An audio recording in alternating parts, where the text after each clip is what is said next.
Om Swastiastu. Baik, perkenalkan nama saya Nikoma Widyastuti dari Prodi Pendidikan Bahasa Bali NPM 202006. Pada video ini saya akan memberikan penjelasan makalah sastra. Yang pertama, pengertian sastra secara umum.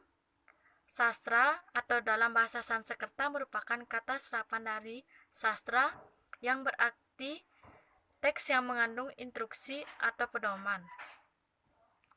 Dari kata dasar sas yang berarti instruksi atau ajaran dan tra yang berarti alat atau sarana. Dalam bahasa Indonesia, kata ini biasa digunakan untuk merujuk pada kesusastraan atau sebuah jenis tulisan yang memiliki arti atau keindahan tertentu. Yang agak biasa dalam pemakaian istilah sastra dan sastrawi. Segmentasi sastra lebih mengacu sesuai definisinya sebagai sekedar teks. Sedangkan sastrawi lebih mengarah pada sastra yang kental nuansa puitis atau abstraknya. Sastra dibagi menjadi dua, yaitu prosa dan puisi. Prosa adalah karya sastra yang tidak terikat, sedangkan puisi adalah sastra yang terikat. Ada pengertian sastra menurut para ahli.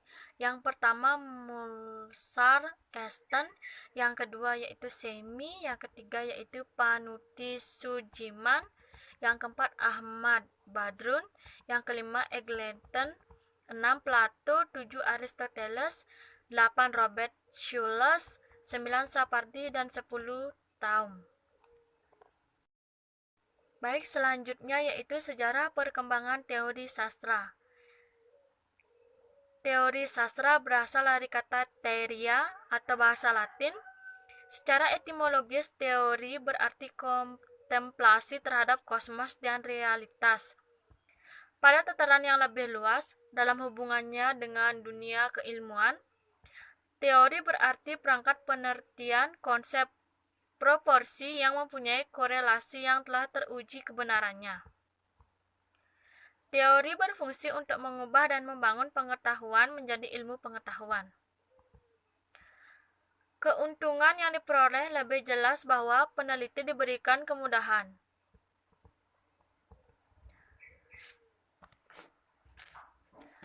Sebagai alat, teori berfungsi untuk mengarahkan suatu penelitian, sedangkan analisa secara langsung dilakukan melalui instrumen yang lebih konkret, yaitu melalui metode dan teknik. Berbeda dengan objek, aspek kebaruan dalam teori dan metode merupakan syarat pokok. Teori yang lama dengan sendirinya harus ditinggalkan.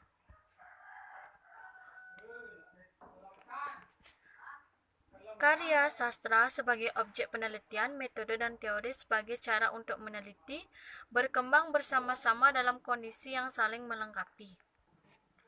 Dan yang terakhir yaitu macam-macam teori sastra dan pengertiannya. Membicarakan mengenai sastra pastinya akan membicarakan teori sastra yang menunjang di dalamnya. Sebagai tonggak utamanya berdiri sebuah karya sastra, jelas kehadiran teori sastra menjadi bagian terpenting di dalamnya. Yang pertama, teori psikoanalisis, yaitu menganggap bahwa karya sastra selalu membahas peristiwa kehidupan manusia. Sedangkan yang kedua, teori struktural. Teori ini memperlakukan karya sastra sebagai objek kajiannya karena yang menjadi kajiannya adalah sistem sastra itu sendiri.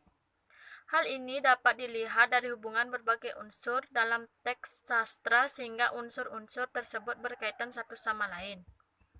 Yang ketiga, teori feminisme adalah cerminan realitas sosial patriarki, berawal dari gejolak para perempuan yang tertindas oleh sistem sosial patriarki.